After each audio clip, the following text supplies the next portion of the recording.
Welcome to JazzedTutorials. This week I'm going to show you a really cool text effect. I know I do a lot of text effects on this channel.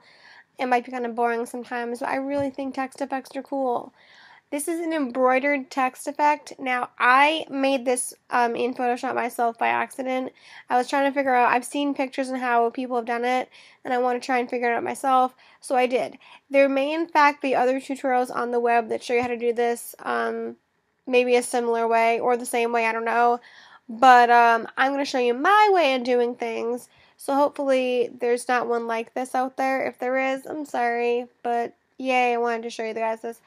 So I've opened a background, it's navy blue because it kind of resembles a t-shirt color in my opinion. How I got that step was I originally had a really cool dark blue color, but it wasn't dark enough for myself or for my liking. So what I did is I double clicked the layer, I added a color overlay that's really bright blue, and then I took a photo filter adjustment layer, which you can find your adjustment layer right here. And the photo filter is right there above that. And on the photo filter, we've selected this cool color here. It's kind of a navy blue as well, and I have 100% density on that, and it gives me that cool little embroidered little t-shirt blue effect. I like that, so that's where I got. But you can alter the colors if you'd like. If you want to use a white color, you can. So yeah, let's now work on our text. Now I'm going to show you how it should look. This is what it's going to look like right there, but I'm going to show you how I got that far. So we have my text right here. That's the first layer. There's two layers of text. You're going to have to start off with one layer, and then you're going to duplicate that layer, and then on the duplicated layer you're going to change the color to whatever color you like, and then you're going to move that over there slightly to the right. So I've used a blue and a pink, and that's how I got that. Now the font that I'm using, in case you're curious, is called Big Canston. I found this in my computer. I'm not sure if you guys are going to have it or not. I don't know if it's a standard Photoshop font or not, but it was here, so I used it and it looked really cool. So yeah, to make it really look 3D, all you do is just use the move tool and take your arrow key and move it to the right slightly, and you'll get something kind of like that. Alright, that's the text. Once you have your text done, you want to merge your text layer into one so that the two text layers are now into one merged layer. Those will then have to be rasterized because further in the tutorial there might be things we'll need to do that may require it to be rasterized. So when in doubt, rasterize it first. Alright, so I'm going to delete those layers because we don't need those anymore. So we now have our first text layer. Now you'll notice how I have two little squiggly lines on the bottom and top. Those are actually found here in your shapes over here. If you scroll down here, that's the same shape tool I've used. It's called Zigzag. That's the same shape tool I've used, and I used the two colors we chose for our text as well. If you don't see this in your shape section, click over here, like I've said before, and click on the word all. That will then load every single shape there is known within your presets. It's a lot easier than going through your load preset, all that stuff. Alright, so once you have your, if you want to use the squiggly lines, you can do so. If you don't, that's cool. You could use other shapes if you like, whatever works for you. Once you've got the way you like it, make sure that shape layer is rasterized as well. And then you'll have to, of course, merge the shape and the text together so the text and shape are into one layer. Alright, once you have done that, you want to then duplicate that layer twice.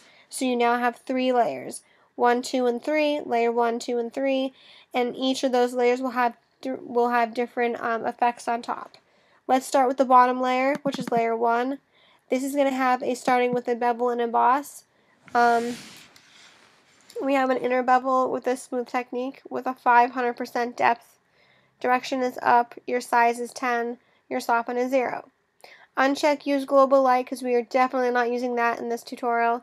So make sure it's a 130 degree angle with a 40 degree altitude. Anti-aliased may not be checked off. I don't know if it is on your end, but it is on mine, so check it off there. Highlight mode is overlay with a white color with a 50% opacity. Shadow mode is multiply with a black color with a 35% opacity on that. Down here I have a texture. This texture here, you're probably not going to have So I'm going to be a cool kid and I'm going to give it to you. So look in the description for this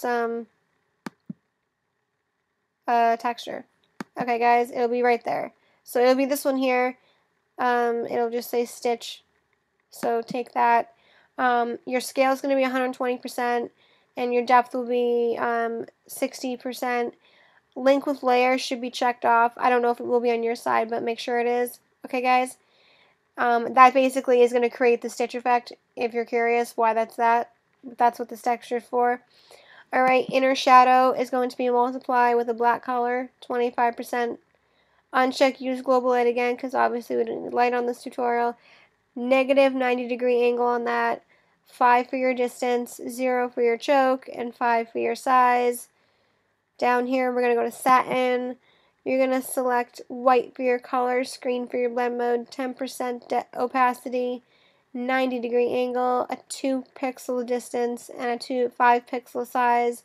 Anti-aliased and invert need to be checked off, guys. These probably will not be checked off in satin, but they will need to be. And then you want to select this this contour right here, half round. Alright, let's go down to gradient overlay. On our gradient overlay, we have black to white. That's a standard gradient, so it's very simple to find. It should be right at the top here. Black to white. Soft light should be your blend mode. 25% opacity. Align with layer needs to be checked off. I'm not sure if it will be, but it should be. Linear is your style, and 90-degree angle, and a scale of 100%. Okay, last but not least, we're going to add a drop shadow. This will be multiply for your blend mode, black for your color, 60% opacity, 90-degree angle. Again, uncheck use global light.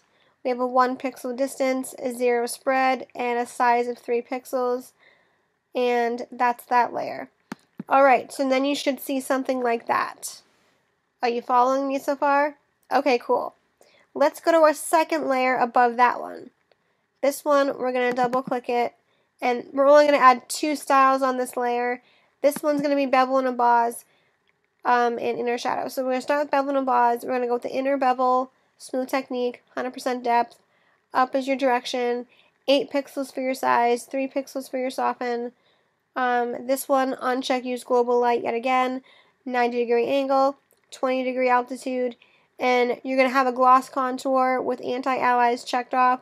Your gloss contour may or may not be here. This is what you need to make for your shape. This is a custom shape that I made, so you will not have this contour. So just make sure that you're making this contour. The input is 53 and the output is 53. And that's that. So try and create that contour right there. Down here we have overlay with the white, 100% opacity for your highlight mode. Shadow modes multiply with the black color with a 15% opacity. Alright, and then down here on our inner shadow we have black with multiply, 30-degree opacity, negative 90-degree angle, uncheck use global light, 2 pixel distance, 0 choke, 5 pixel size. We're going to click OK and you'll see that. It's a bit darker. It looks pretty cool. Now our last and final layer to really top things off. We're going to double click on our final layer. This is the top one. We only have bevel and emboss on this layer. So again, inner bevel, smooth technique. This one's 1000% depth.